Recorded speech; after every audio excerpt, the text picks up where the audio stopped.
Okay, so let's continue. Last lecture में हमने discuss किया था computing more than a year का।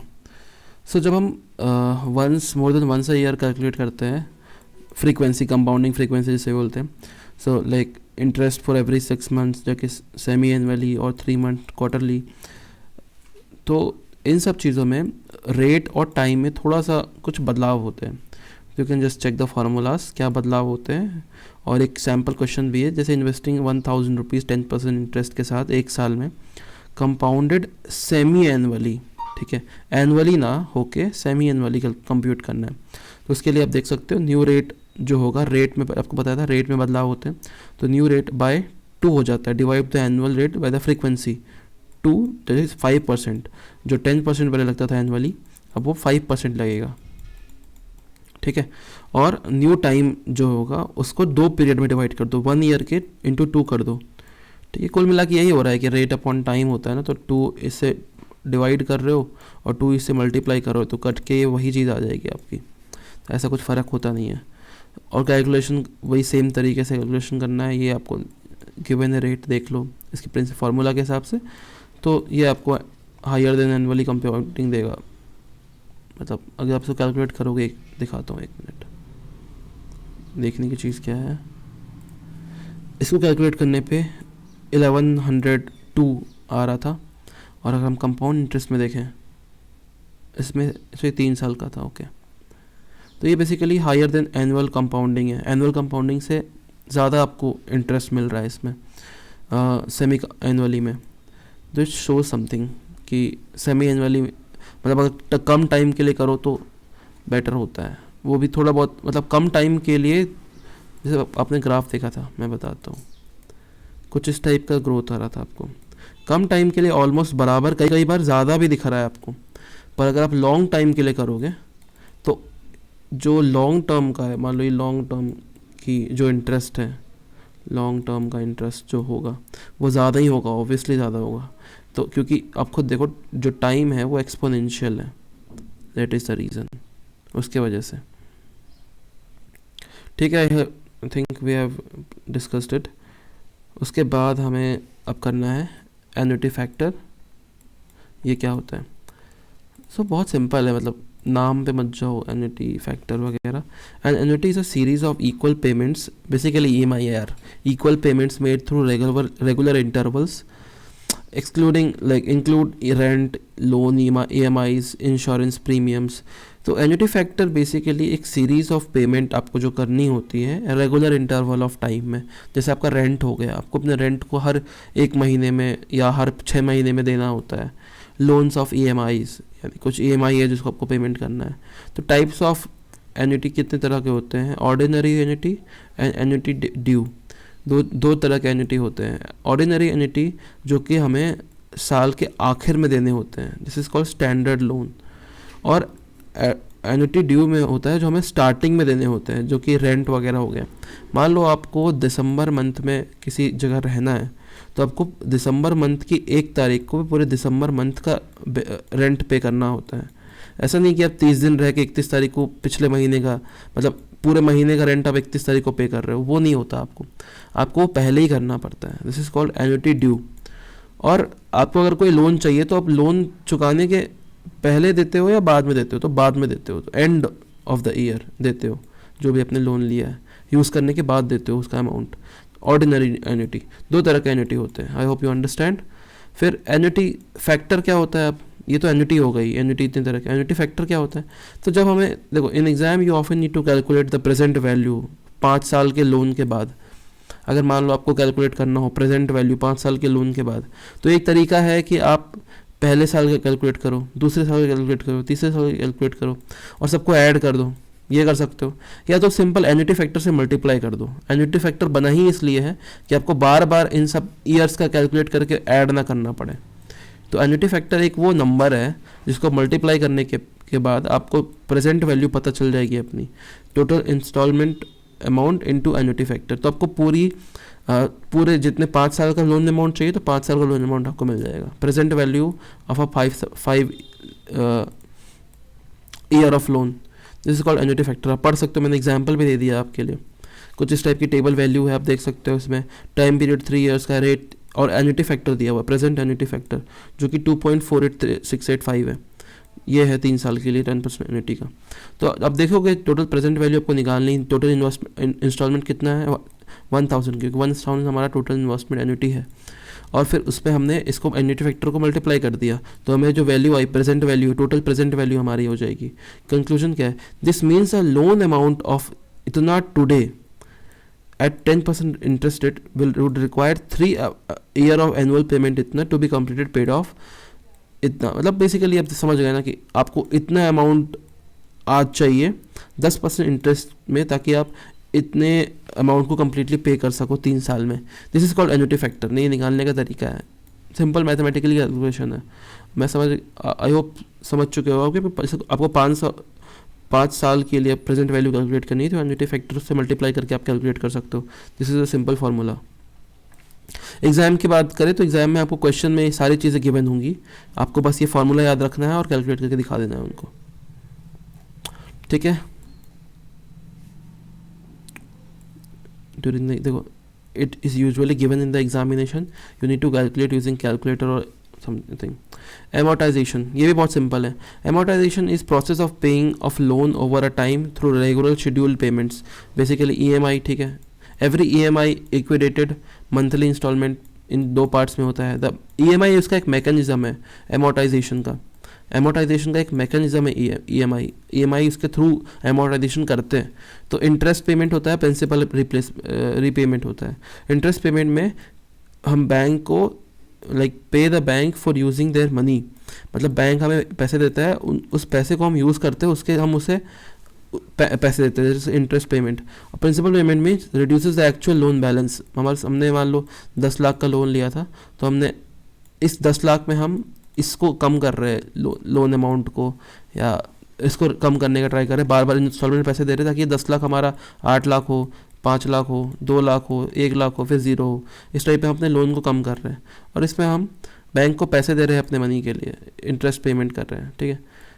बाकी आप देख सकते हो, दिस इज कम्प्लीटली थ्योरेटिकल, कुछ समझने की चीज़ें नहीं है।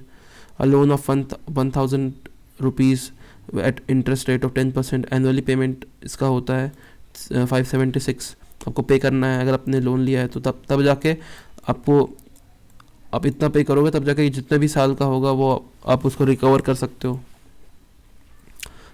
ये एक टेबल उसी चीज़ को शो करता है। इसके साथ हमारा यूनिट 1 जो है वो ख़त्म हो जाता है, एन्युटी फैक्टर वगैरह।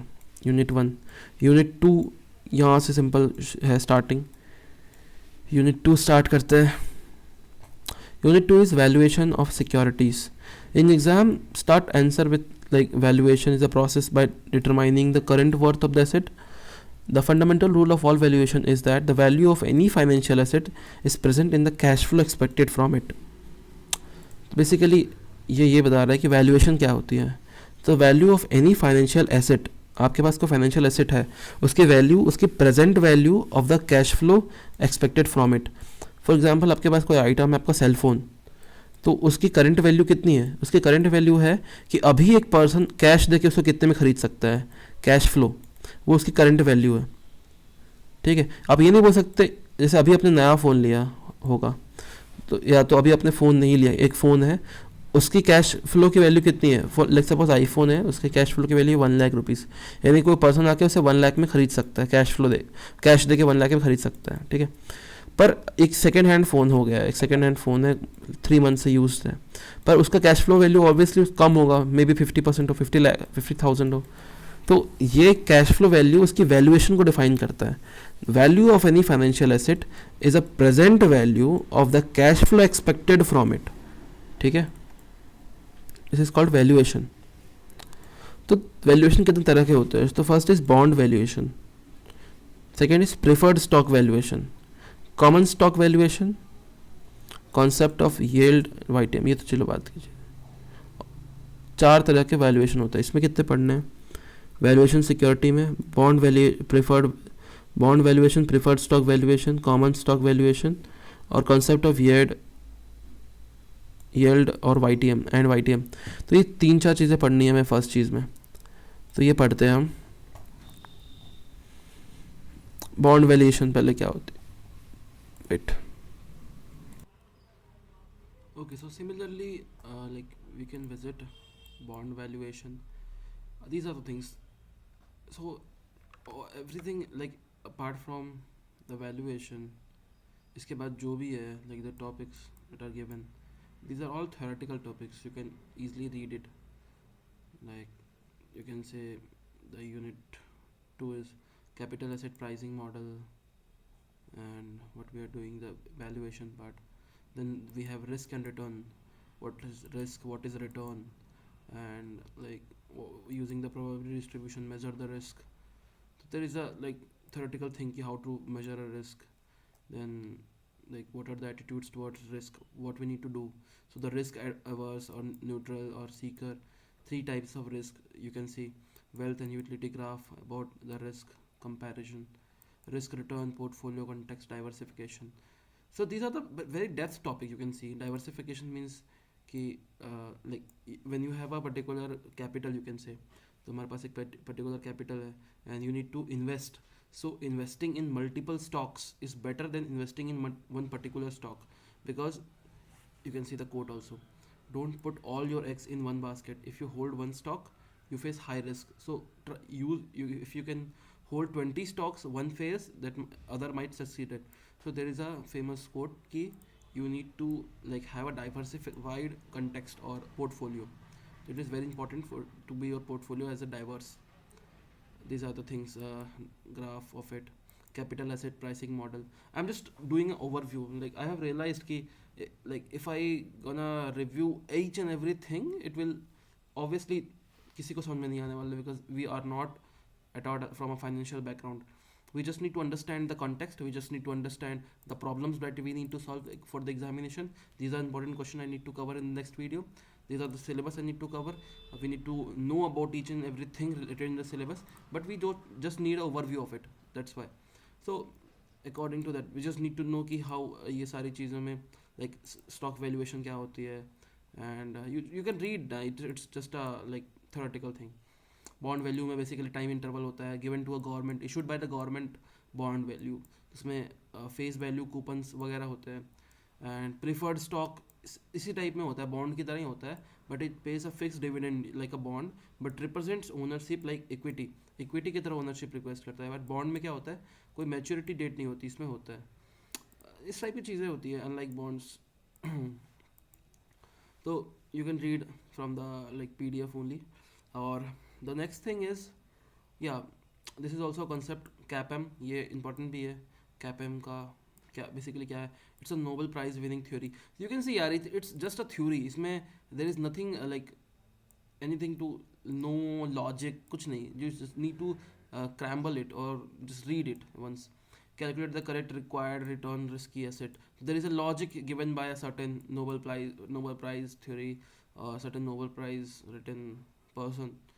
सिक्योरिटी मार्केट, इट्स जस्ट कि हाँ RF is risk free rate, और अगर आपका बीटा 1 है तो like stock moves exactly with the market. Beta greater than है तो मोर वॉलेटाइल, लेस देन है तो सेफर है. These are the things you need to know. Unit 3 simple है, leverage, cost, capital and capital budgeting. So operating and leverage cost, इसको किस type में लिखना है. Leverage is in finance means ability of a firm to use a fixed cost asset. इसको ऐसे मत समझो, ऐसे समझो कि leverage, देखो just in physics, physical lever, just as a physical lever helps lift a heavy object with less effort, financial leverage helps to boost stakeholders return. जैसा एक लीवर होता है, लीवर तो सबको पता ही होगा, एक लीवर होता है, उसमें बहुत लेस एफर्ट लगाने पे हैवी ऑब्जेक्ट्स भी उठ जाते हैं. उसी तरह से फाइनेंस में एक लिवरेज होता है. Leverage in finance refers to ability of a firm, एक कंपनी की एबिलिटी टू यूज़ इस फिक्स्ड कॉस्ट एसेट, जो उसके पास फिक्स्ड कॉस्ट एसेट, जो उसके पास एग्जिस्टिंग एसेट्स है या जो भी फंड्स है, to magnify the returns of its owner. यानी कि फॉर एग्जांपल मेरे पास मेरा फ़ोन है, तो मुझे इसके मेरे पास ये फिक्स्ड कॉस्ट है, मेरे पास ये इसकी कॉस्टिंग मेरे पास है, ये ऑलरेडी मेरे पास रिसोर्सेस पड़े हुए हैं. अब मेरे को इसकी रिटर्न्स को, जो मेरे को ये रिटर्न देता है, उसको मैं मैग्नीफाई कैसे कर सकता हूँ. मेरे पास ये कीबोर्ड है, मैं इस कीबोर्ड को इन्वेस्ट करता हूँ, वीडियोज़ बनाने के लिए यूज़ करता हूँ, तो मैं इसके रिटर्न्स को मैक्सिमाइज कैसे कर सकता हूँ. So these are leverage on, if we talk about finance, it's called financial leverage. So there are mainly, first is operating leverage. Operating leverage क्या होता है? Operating leverage is based on operating profit के ऊपर जो लगता है, EBIT बोलते हैं, ऑपरेटिंग प्रॉफिट. ठीक है, तो operating leverage measures how sensitive companies operating profit is to change in sales. It exist because fixed operating cost like rent, salaries और डिप्रिसिएशन. ऑपरेटिंग का, जैसे मान लो आपके पास एक घर है, उसको आप रेंट पे देते हो या रेंट पे रहते हो या सैलरीज देते हो, मतलब आपकी कंपनी खुद की, ठीक है, आप अपने एम्प्लॉयज़ को सैलरी ड्रॉ कर रहे हो, सैलरी दे रहे हो एम्प्लॉयज़ को, तो आपको पता है कि अगर आपकी प्रॉफिट हो या ना हो, सैलरी तो आपको देनी ही है. This is called operating leverage. Company चलानी है तो सैलरी तो देनी पड़ेगी. तो ऑपरेशंस में जो चीज़ ज़रूरी हो उसे हम ऑपरेटिंग लेवरेज में बोलते हैं, मतलब गिनते हैं. ठीक है, होप यू अंडरस्टैंड. और इसके फार्मूलाज भी देख सकते हो आप कि क्या क्या फार्मूलाज होते हैं इसके. फिर DOL हाई, DOL क्या होता है? डिग्री ऑफ, आई थिंक इस पर बताएगा, डिग्री ऑफ ऑपरेटिंग लेवरेज को DOL बोलते हैं. या लो बिजनेस रिस्क. फिर होता है financial leverage. Financial leverage measures how sensitive companies earning per share is EPS is to change when operating profit अगर आए, EBIT अगर आए, तो exist with fixed financial cost like interest और डेबिट के ऊपर लगता है ये. इसका ये फार्मूला है. देखो ये भी बहुत इंपॉर्टेंट है लेवरेज में, ये 3 चीज़ें अक्सर पूछते हैं, इसका फार्मूला भी आपको इंपॉर्टेंट याद रखना है.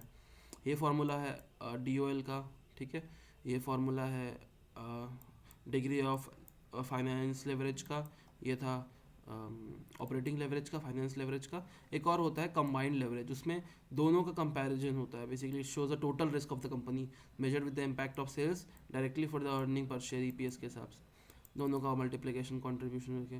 ठीक है, फोर्थ भी होता है इंडिफरेंस एनालिसिस होता है, इन दोनों का नेगेटिव, पर इस ज़रूरी नहीं है. वो इसमें है क्या सिलेबस में? आई थिंक है कि नहीं है. इंडिफरेंस या indifference analysis of leverage study भी है. ठीक है, तो बस उनका डिफरेंस के बारे में एनालिसिस करके देना है. ये है basically indifference. You can read any point कि क्या होता है एक्चुअल विट्टा फार्मूला क्या होता है. इंडिफरेंस का चार्ट देख सकते हो आप. बस you need to study once की basically what is it. Cost of capital क्या होता है? Cost of capital is a minimum rate of return a company must earn on its investment to satisfy the investor. कितना वो खुद का earn कर सके, हर्डल रेट भी वो से बोलते हैं. Okay, so these are the things you can read easily from the PDF. एक बार read कर लो. You don't need to remember everything. You just need to know the particular important topics that we'll discuss in the probably next lecture. कि what are the important topics we need to know. And I think maximum question will be done from them. Or you just need to remember the theoretical part. Just try to use your own brain. Try to remember. You can crumble it. You can make your own example to understand anything you can do. Working capital management unit 4 में. So like how you writing exam, every business need two types of capital. Fixed capital to buy machineries or buildings, और working capital जो day by day operations करने में काम है. Working capital is the lifeblood of business. Without it, a company cannot pay salary, buy raw materials, etc. to keep lights on.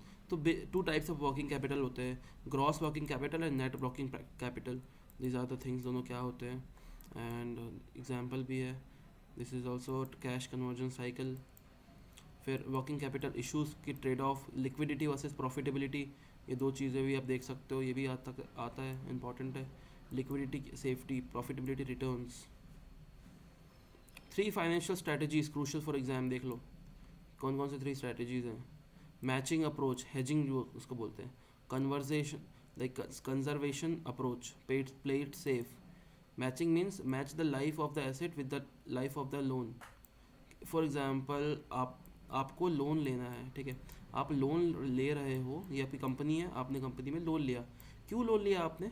क्योंकि आपने सोचा है कि मुझे लोन लेने से, जो मैं बिज़नेस में लोन ले रहा हूँ, वो मेरे को 3 साल में मैं इस लोन का पैसा वापस कर सकता हूँ.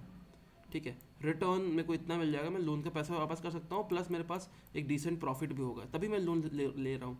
तो matching the life of a asset, कि मैं एक एसेट ले रहा हूँ, एक कुछ भी कर रहा हूँ, with the life of the loan, कि कहीं वो लोन का कितना है और एसेट का ड्यूरेशन कितना, मेरे को कब तक पैसा आएगा, वो सब चीज़ को हम मैचिंग अप्रोच बोलते हैं.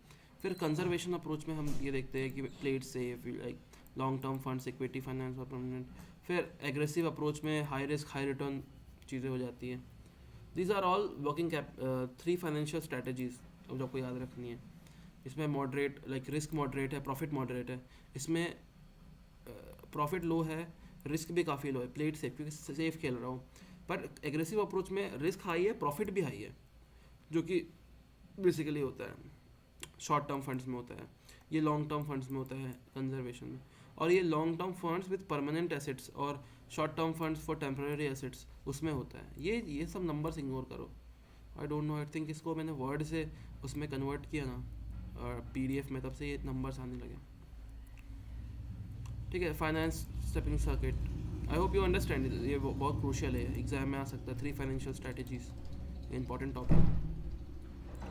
Then combining liability structures with current directory decisions. ये ज़रूरी नहीं है पर आ भी सकता है. देखो, रिटर्न रिस्क मैट्रिक्स इंपॉर्टेंट है कि conservation assets policy plus conservation financing.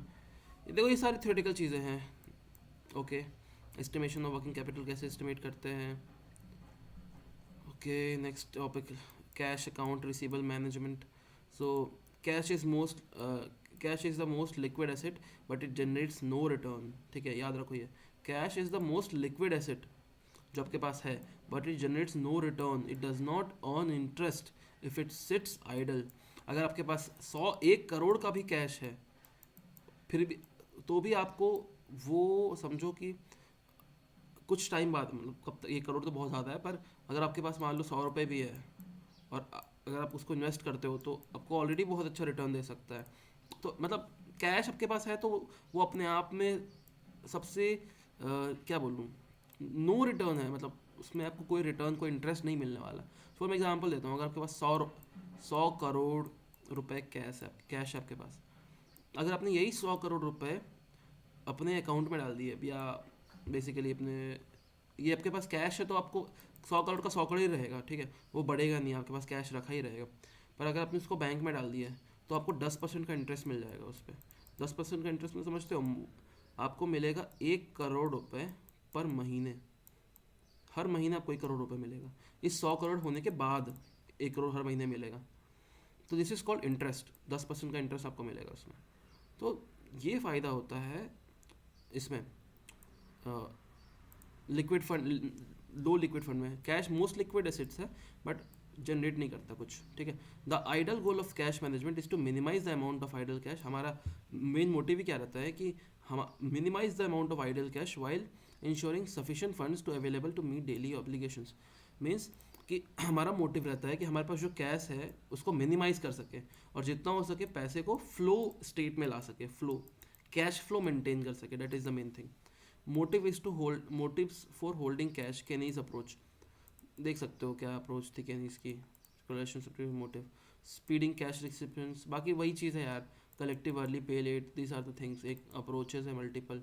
Electronic commerce outsourcing क्या होती है, ये सब चीज़ें देख सकते हो. मल्टीपल मॉडल्स हैं, उसके डायग्राम्स मैंने बना कर दे दिए. फैक्टरिंग क्या होता है ये भी देख लेना. फैक्टरिंग क्या होता है? Factoring is a financial service where firm sells its account receivable invoices to the third party called as factor at a discount of immediate cash. मतलब अपने अकाउंट रिसीवेबल्स शेयर कर सकती है. क्या क्या चीज़ें होती है? Types of in course, new course. फिर रिसीवेबल मैनेजमेंट, ये सारी चीज़ें हैं theoretically. Credit reference, trade off देख लेना. Existing like benefits of extending credit और कॉस्ट ऑफ एक्सटेंडिंग क्रेडिट में क्या डिफरेंस है. ऑलमोस्ट सब थ्योरेटिकली टॉपिक है. You need to just have a read of it कि सब चीज़ें क्या है इसमें. All of the things are given in the notes, you can refer. और in the next lecture will complete important questions because it's a finance topic. You can see इसमें हम क्या कवर करेंगे वो भी देख लेते हैं. नेक्स्ट लेक्चर में से कवर करने का ट्राई करेंगे. All the notes are like uploaded in Telegram channel, you must visit. और बेसिकली इसमें क्या क्या है या इसी में कवर कर ले. We have time 24 minutes. या I think we can cover it here only. चलो वी कैन कवर. थोड़ा सा वीडियो बड़ा हो पर कंप्लीट हो जाएगा. So make a distinction between present value of money and future value of money. What is it? So you can say, let me, yeah, make a distinction between present value of money and future value of money. Fundamental principle of finance is that money has a time value. Obviously we know that a rupees today is not worth a rupee tomorrow. ठीक है. Future money क्या होता है? तो future money is a value of a current asset at a specific date in the future based on the assumed rate of the growth. It tells you how you invest today and like will grow over tomorrow, or you can say compounding of it. जैसे मैं बताओ एक चीज़ कि मैंने बता चुका ये सब चीज़ें, ये भी एक्सप्लेन किया हुआ था कि 100 रुपीज़ आपके पास आज है, पर आज से 1 साल बाद इस 100 रुपीज़ की वैल्यू सेम नहीं रहेगी, तो यू कैन इन्वेस्ट इट. तो इन्वेस्ट करने पे आपको मैंने एग्जांपल दिया था, हमारे पास प्रिंसिपल अमाउंट था 1000 रुपीज़, तुम्हारा 1351 आ रहा था, आई थिंक इतना ही कुछ आ रहा था, 13,306 इस टाइप का कुछ तो आ रहा था. तो वो हमारा फ्यूचर वैल्यू है. प्रेजेंट वैल्यू हमारा क्या होता है? It's a current worth of the future sum, like of money. Current worth आपका कितना है? तो आप मेन की डिफरेंस देख लो.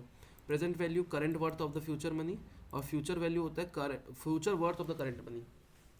Current worth of the future money, future worth of the current money, मतलब समझ रहे हो क्या? दोनों अलग अलग चीज़ें हैं. जैसे अगर मेरे पास, कैसे समझाऊँ, लेट्स इसी का एग्जांपल लेता हूँ, बहुत सिंपल है. Current worth of the future money, present value, future money. अब हमारे पास करंट मनी ये है, फ्यूचर अगर इसको इन्वेस्ट नहीं करते हैं, ठीक है, तो फ्यूचर में कितना होगा? 100. ये फ्यूचर में. तो बताओ करंट वर्थ कितना होगा? 100. और फ्यूचर वर्थ, करंट वर्थ भी 100, फ्यूचर वर्थ भी 100. तो can we call it current worth of the future money.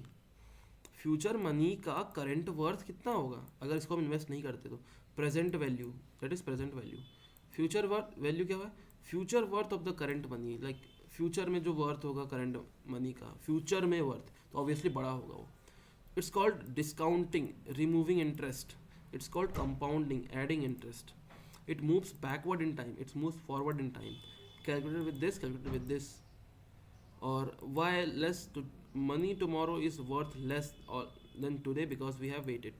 So money today is worth more than tomorrow. Why are you interested? ठीक है, because हम इसे इन्वेस्ट कर रहे हैं और हमें रिटर्न मिल रहा है. ठीक है. The next question is, important question is, compute the total annuity using a compounding by these details. Annuity given है, हमारे रेट ऑफ इंटरेस्ट गिवन है, ड्यूरेशन गिवन है. हमने इस फॉर्मूले के बारे में डिस्कस कर चुका था पहले ही कि ये फार्मूला देख लो आप, ये सारी चीज़ें गिवन है. ऑब्जेक्टिव हमारा फाइंड करना क्या है? Total annuity using compounding by these details. तो हमें ये फाउंड करना है. कंपाउंडिंग का फार्मूला हमें पता था, ये होता है ना. ये हम इसके स्टेप्स के हिसाब से फॉलो करेंगे और हम यहाँ निकाल लिए, ये हमारा आंसर है. देख सकते हो, आप रेफर कर सकते हो इसको. नेक्स्ट क्वेश्चन पे आते हैं. अ पर्सन, हमने ये फार्मूला से एन्युटी का डिफाइन किया था, सेम वही फार्मूला आप चेक करोगे तो principal into 1 + r to the power n-1 upon r. या ये नहीं था तो अपॉन r आई थिंक नहीं था, r for like the interest. तो हमने ये भी डिस्कस किया था कि अगर हमारा 1 साल से कम रहता है तो क्या करते हैं, 1 साल से ज़्यादा रहता है तो क्या करते हैं, उस टाइप में मैंने डिवाइड करके बताया था सब कुछ, देख सकते हो. A person is required to pay 4 annual payments of 4,000. एक मिनट. A person is required to pay 4 equal annual payments of 4,000 each in his deposit account that pays 10% interest per year. ठीक है. Find out the future value of annuity at the end of 4 years. ठीक है. तो अब ये देखो क्या क्या गिवन है हमें एनुअल पेमेंट इज 4,000. तो पेमेंट अमाउंट कितना दिया? 4,000. इंटरेस्ट रेट 10% गिवन है, 10% interest rate 0.10. And the number of years हमें निकालना है 4 साल के लिए. तो ऑब्जेक्टिव क्या है? Find the future value of annuity, FAV. उसका फार्मूला सेम जो ऊपर गिवन था, ये याद रख लो. फ्यूचर वैल्यू एन्युटी निकालने के लिए ये फार्मूला, इसमें पुट कर दो सारे वैल्यूज, आंसर आ गया. 4 साल में कितना आएगा. फिर क्वेश्चन है, what are the factors affecting valuation of the shares. तो मैंने बताया था कौन कौन से फैक्टर्स, ये नहीं बताया था, चलो ठीक है बता देता हूँ. What are the factors affecting valuation of the shares. तो valuation of the shares is the process, valuation of the shares is a process of determining the intrinsic or fair value of the company stock. Market price of the share influenced by multiple factors, और ये multiple factors को हम बोलते हैं external और internal factors. दो तरह के होते हैं, internal factors and external factors. Internal factors होते हैं कंपनी स्पेसिफिक, कंपनी के डिपेंड करते हैं, कंपनी से डिपेंड करते हैं. एक्सटर्नल जो मार्केट पे डिपेंड करते हैं, इंटरनल में हमारा कंट्रोल रहता है, कंपनी कंट्रोल रहता है अपने फैक्टर्स पे, और एक्सटर्नल पे मार्केट कंट्रोल रहता है जिसमें हम कुछ नहीं कर सकते। ठीक है, एग्जाम्पल के तौर पर अर्निंग प्रॉफिटेबिलिटी, कितना कंपनी अर्न कर रहा है, डिविडेंड पॉलिसी की कंपनी में पेमेंट इन्वेस्टर किस तरह से डिवाइड हुआ है, कितना लाइक अगर आप कमा रहे हो 100 रुपये, कितना बिजनेस में लगा रहे हो, that is important thing. Quality management किस टाइप में हो रहा है, ऑनेस्टी है कि नहीं, लीडरशिप विजनरी है कि नहीं, ये सारी चीज़ इंटरनल फैक्टर्स पे होते हैं। एक्सटर्नल फैक्टर्स होते हैं market in like grow, economy कैसी है कंट्री की, इन्फ्लेशन है कि नहीं, अभी कैसी इकोनॉमी बूम कर रही है, क्या हो रहा है, शेयर प्राइसेस कैसे चल रहे हैं, इंटरेस्ट रेट क्या चल रहा है, टैक्सेस कितने लग रहे हैं, मार्केट सेटलमेंट किस टाइप में है, लाइक सेंटीमेंट किस टाइप में है, पॉलिटिकल स्टेबिलिटी है कि नहीं, गवर्नमेंट पॉलिसीज़ कैसी है, बिजनेस फ्रेंडली है या नहीं, सऊदी में जैसे नो टैक्स पॉलिसी है, बहुत सारी चीज़ें होती है, ये एक्सटर्नल फैक्टर्स होते हैं। तो इन इंटरनल और एक्सटर्नल फैक्टर्स से हम वैल्यूएशंस ऑफ द शेयर को फाइंड आउट कर सकते हैं। Very important question. ठीक है, नेक्स्ट क्वेश्चन पे चलते हैं। What is cost of dept and what are the various methods used to calculate the cost of dept, discuss. So meaning of cost of debt is this, ये क्या है अब देख लो, इसमें चेक कर सकते हो कॉस्ट ऑफ डेट क्या था। बेसिकली कॉस्ट ऑफ डेप्ट इज अ इफेक्टिव रेट, ये कन्वर्जन का टाइम दिक्कत हो गई, इसको के डी से शो करते हैं, that is K_D, cost of डेप्थ KD देखा, KD से रिप्रेजेंट करते हैं इसको। कॉस्ट ऑफ डेट क्या होता है, cost of debt is a effective rate at a that a company pays to the borrowed fund, that funds can be like from bonds और bank loans etcetera. So cost of debts basically जो उधार होते हैं उसको कैसे like after पे basis में उधार आपको मिल रहा है, और लाइक कैसे आप कैलकुलेट कर सकते हो। You can say like the interest payment are taxable deductible expense from the company, therefore the efficient cost of the debt is always lower than the stated interest rate. This is calculated by after tax basis. मतलब basically समझो कि आपने जो कर्ज लिया है, for example आपने जो लोन लिया है, या जो डेप्थ लिया है, वो डेप्थ में आपको उतना इंटरेस्ट से आप उसको पे भी करना होता है। तो वो इंटरेस्ट जो आपको देना है वो कैसे निकालोगे, टैक्स देने के बाद इंटरेस्ट दोगे, या जो अमाउंट पे इंटरेस्ट लग रहा है आपका, टैक्स देने के बाद जिस अमाउंट पे लग रहा है, क्या उसी अमाउंट पे लगेगा या ओरिजिनल अमाउंट पे लगेगा। ये सारी चीज़ें, बहुत सारी चीज़ें अफेक्ट करती है, मैटर करती है। उसको कैलकुलेट कैसे करते हैं, तो इसका तरीका होता है interest payment rate net proceedings. First तरीका है like cost of redeemable like perpetual debit का यूज़ करके, या रिमिटेबल डेबिट का यूज़ करके। तो you can read, it's all theoretical, you don't need to like put of maximum thing you need to understand कि approximate formulas है इसमें, ये चीज़ें अगर आपको फार्मूला याद नहीं हो रहा है, you can just like see the definition of it what is written. Leverage हमने बात कर ली, टाइप्स ऑफ लेवरेज कितने तरह के होते हैं। In physics leverage allows a small force to lift a heavy object. In financial management leverage is a strategy to using a fixed cost company to cost magnifying the potential return, जो मैंने बताया था।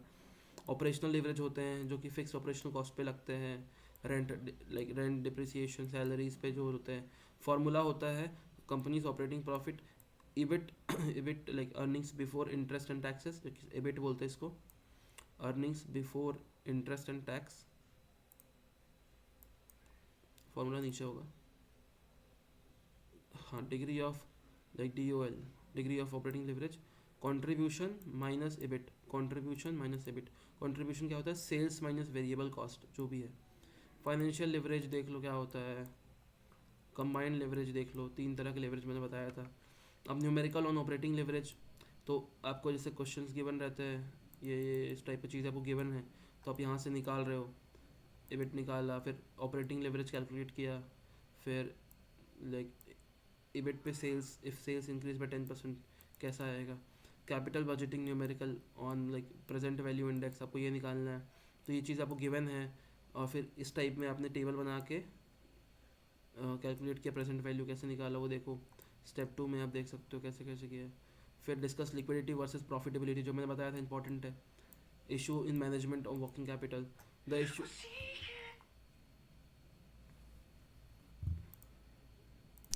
या सो जैसे मैंने बताया था, liquidity versus profitability, ये भी इम्पोर्टेंट टॉपिक है.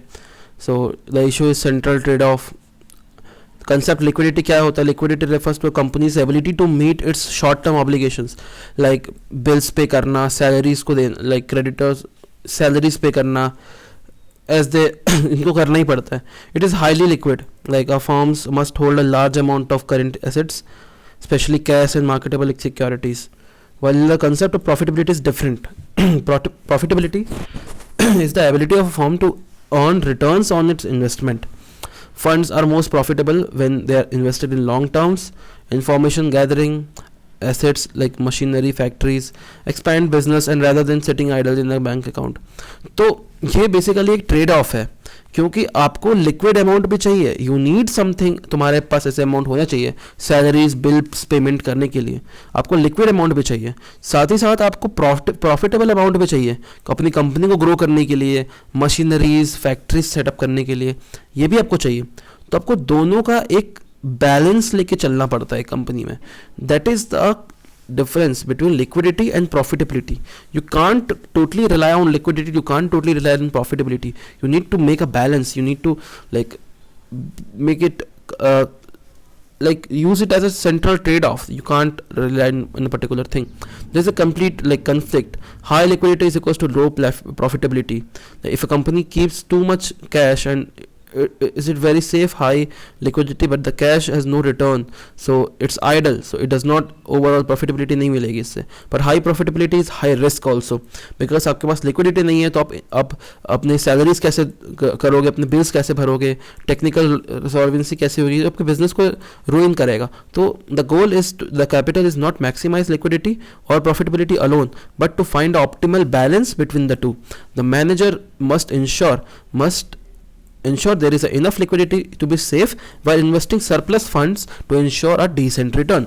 That is a very important thing. Next question is, what do you mean by cash budget and how to prepare it? Give some advantages of cash budget. So what is cash budget? Cash budget is a detailed financial plan that forecasts the expected cash flow inflows, recipients, and also the outflows, basically the cash flow we can say. So the payments, the business overall specific future period के लिए काम आता है, monthly, quarterly. It is essential for projection of a company's future cash position. Like how to prepare for cash budgeting format, these are the things. Start from operating like cash balance, add estimate, calculate less. Advantages क्या होते हैं, period shortage, ये सारी चीज़ें, ये सब cash budgeting करने से फ़ायदा हमें होता है basically. Advantages of cash budgets. Next is, what is working capital? Working capital and structures of working capital. Working capital is a capital required to finance the day-to-day operational activity for a business. Like if you have a business, working capital मैंने explain कर चुका हूँ. Day to day आपको हर दिन चलाना है. It's like it represents a fund tied up in a short operating cycle, such as buying raw materials, paying wages, सबको किसी को देना है. तो there are two types of like working capital जो हमने already discuss कर चुके हैं, like gross working capital and net working capital. Gross is the total investment in all the assets. Cash आपके पास है, बैंक में कितना है, इन्वेंट्री कितनी पड़ी हुई है, आपको कितनों से आपने उधार लेके बैठे हो, आप मार्केट की सिक्योरिटी कैसी है, ये सबको हम लोग बोलते हैं वर्किंग ग्रॉस मतलब होता है ओवरऑल वर्किंग कैपिटल. और नेट क्या होता है? Net is a difference between current asset and current liability. It indicates the liquidity margin of the firm. मतलब आपके पास जो उधारी है उसको हटा दो, सब खत्म होने के बाद फिर आपके पास कितना बचता है, that is your net working capital. For example, मैं एग्जाम्पल देता हूँ. मेरे पास 100 रुपये है, मेरे दोस्त से मैंने 20 रुपये का उधार लिया है, एक और दोस्त से मैंने 50 रुपये का उधार लिया है, एक दोस्त से मैंने 10 रुपये का उधार लिया है. तो मेरे पास, अगर मैं ग्रॉस वर्किंग कैपिटल बताऊँ तो मेरे पास 100 रुपये हैं. मेरे को इन सब से नहीं मतलब, मेरे को फिर भी 100 रुपये है मेरे पास. और अगर मैं नेट वर्किंग कैपिटल बताऊँ तो मेरे पास कितने रुपये होंगे पता है? 50, 60, 70, 80, 20 रुपये है मेरे पास. नेट मतलब अपने सारे लाइबिलिटीज को जोड़ लो, घटा लो, खत्म करो, फिर आपके पास कितना बचा करंट एसेट. और टोटल एसेट्स अगर मैं बात करूं, टोटल सब कुछ मिला के, तो मेरे पास कितने रुपए हैं? 100 रुपए. अभी मैंने पैसे दिए नहीं है उसको, मेरे पास अभी इतने हैं. ये होता है gross working capital and net working capital. What is the structure, तो परमानेंट और फिक्स वर्किंग, तो you can read everything, like temporal होता है, टेम्पररी वर्किंग कैपिटल होता है, परमानेंट वर्किंग कैपिटल होता है। पर टेम्पररी वर्किंग कैपिटल जो होता है आप देख सकते हो, एडिशनल वर्किंग ओवरऑल, जैसे आपको एक्स्ट्रा कैपिटल इन्वेस्टमेंट आपको चाहिए दिवाली के लिए, स्पेसिफिकली दिवाली में आपको फटाके खरीदने ज़्यादा है तो उसके लिए आपको ज़्यादा पैसे रिक्वायर्ड होंगे, huge amount of extra capital आपको चाहिए। बाकी सीजन एंड में आपको नहीं चाहिए होता है, सीजनल जो वर्किंग कैपिटल आपको चाहिए होता है दैट इज वेरिएबल, वो उसको टेम्परेरी बोलते हैं। पर परमानेंट भी होता है कि example a business needs like a base level of inventory on sleeves, like minimum cash balance के पास होना ही चाहिए इतना बैंक में, नहीं तो वो लॉकडाउन हो जाएगा, मतलब लॉकअप हो जाएगा, उसका काम खत्म हो जाएगा, ये सारी चीज़ें। What are factors influencing estimation of working capital, ऐसे कौन कौन से फैक्टर्स है जो वर्किंग कैपिटल को इफेक्ट करते हैं, ऐसे फैक्टर्स पढ़ो कौन कौन सी है। नेचर ऑफ द बिजनेस, कैसे मैन्युफैक्चरिंग बिजनेस है, लाइक गुड्स सेल्स कैश किस टाइप में है, सर्विस फॉर्म है, ट्रेडिंग फॉर्म है, बिजनेस का साइज क्या है, लेंथ ऑफ द प्रोडक्शन, ये सारे ऐसे ऐसे फैक्टर्स है जो इस बिजनेस के लाइक उसके वर्किंग कैपिटल को इन्फ्लुएंस करते हैं, ये सारे points. What estimate like what immediate assets और liabilities, what are assets, immediate assets and liabilities, give the difference between assets and liabilities, very important question, ठीक है, यहाँ सारे इंपॉर्टेंट क्वेश्चन है, तो you need to understand each and every question जो कि यहाँ पूछा जा रहा है। What are assets and liabilities, so in financial terms immediate asset and liability refer to current, ठीक है, याद रखो current assets and liabilities. Immediate या current assets means these are the assets that a company owns and expects to convert into cash, sell or consume within one account like accounting year on one operating cycle. They provide liquidity needs for the day to day operation. For example समझो, cash in hand आपके पास कितना है, cash in bank कितना है, marketable security कैसी है, this are immediate assets like current assets जो आपके पास होंगे।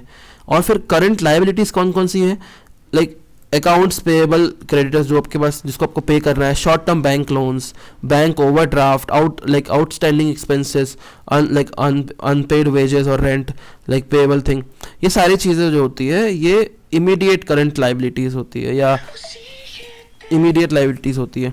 What is the difference between assets and liabilities, assets everything company ओज, इसको एसेट बोलते हैं, और एवरीथिंग कंपनी ओज, देखो ओन्स जो है, ओज जो लिया है, उधार लिया है, वो ओज।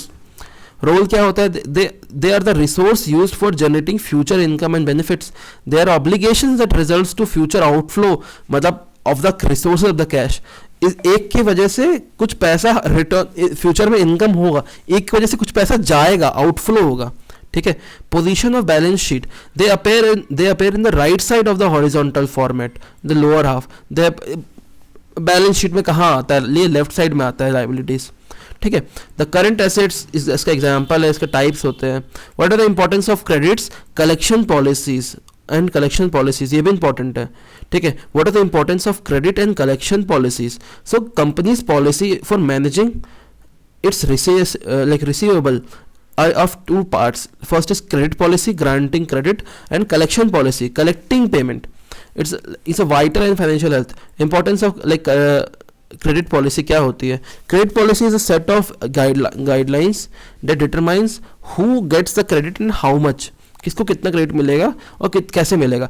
क्रेडिट मतलब क्या होता है, लोन समझो यार, लोन कुछ नहीं है ऐसा। देखो सिंपल है, क्या what is the importance of loan, credit, और कलेक्शन पॉलिसीज क्या होती है, बैंक ने लोन दिया फिर कलेक्ट कैसे करते हो, तो बताता हूँ। इंपॉर्टेंस ऑफ क्रेडिट पॉलिसी क्यों ज़रूरी है, मैक्सिमाइजिंग सेल्स, ठीक है, क्रेडिट होगा तो सेल्स मैक्सिमाइज कर सकते हो। इन दिस कॉम्पिटिटिव वर्ल्ड सबके पैसे के बिना आप कुछ नहीं कर सकते, मार्केटिंग टूल है क्रेडिट। तो एक बहुत अच्छा कोट है कि आपको दूसरे के पैसों में अपना बिजनेस खड़ा करना आना चाहिए, then you are a true businessman. Risk management बहुत ज़रूरी होता है, standardization of efficiency, balancing profit and risk. Importance of collection money, क्यों ज़रूरी है कलेक्शन पॉलिसी।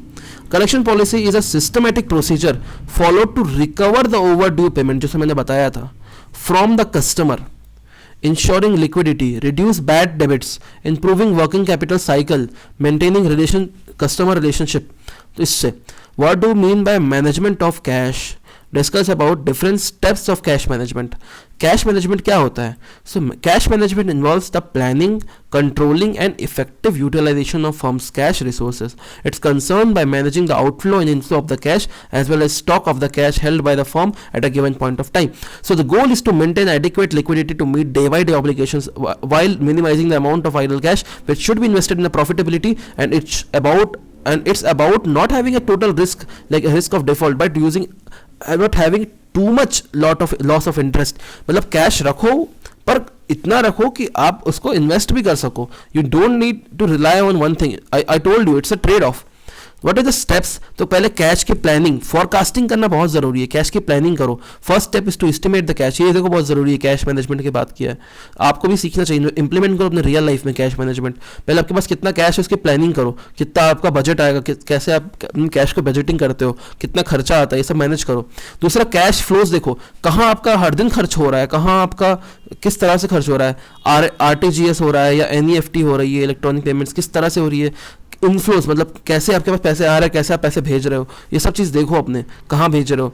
फिर अपने ऑप्टिमल कैश बैलेंस को बनाओ कि इतना कैश मुझे स्टोर करके रखना है अकाउंट में, इतना कैश मेरे पास अपने होना चाहिए. इस टाइप की चीज़ है. फाइनेंशियल मॉडल यूज़ कर सकते हो, ब्राउनसे मॉडल, मिलर और मॉडल, जो मैंने ऊपर मैंने पढ़ाया तो नहीं है पर देख सकते हो, रीड कर सकते हो एक बार. फिर अब जितने बच्चे कैश है, सरप्लस कैश को इन्वेस्ट करो. जो भी कैश उसको इन्वेस्ट करो, ट्रेजरी बैंक्स या कमर्शियल पेपर या किसी स्टॉक्स खरीदो, या शॉर्ट टर्म इन्वेस्टमेंट करो, लॉन्ग टर्म इन्वेस्टमेंट करो, जो भी करना है करो, पर ये करो. This are the 4 steps to manage the cash. ठीक है, कौन कौन से स्टेप? कैश की प्लानिंग, कैश का flow management, optimal cash balance समझना, तीन हो गया. और what do mean by like surplus cash को इन्वेस्ट करना. What do mean by, this is the last question I think, या इस last question of the important question की सीरीज में. What do you mean by credit terms? What do you mean by credit terms? What are its various aspects? So credit terms क्या होते हैं? Credit terms are the specific condition under which a firm sells a good or service on credit to its customer. Credit terms मतलब कि एक specific condition under which a company जो है अपने सामान को बेचती है और सर्विस को बेचती है on credit to the customer. ठीक है, कोई भी सामान को बेचती है ऑन क्रेडिट, तो specifically repayment of the schedule initiative to offer the payment. ठीक है, critical part of the firms overall, we can read everything. तो द वेरियस एक्सपेक्ट्स क्या होते हैं, मतलब क्रेडिट पीरियड क्या होगा इसका.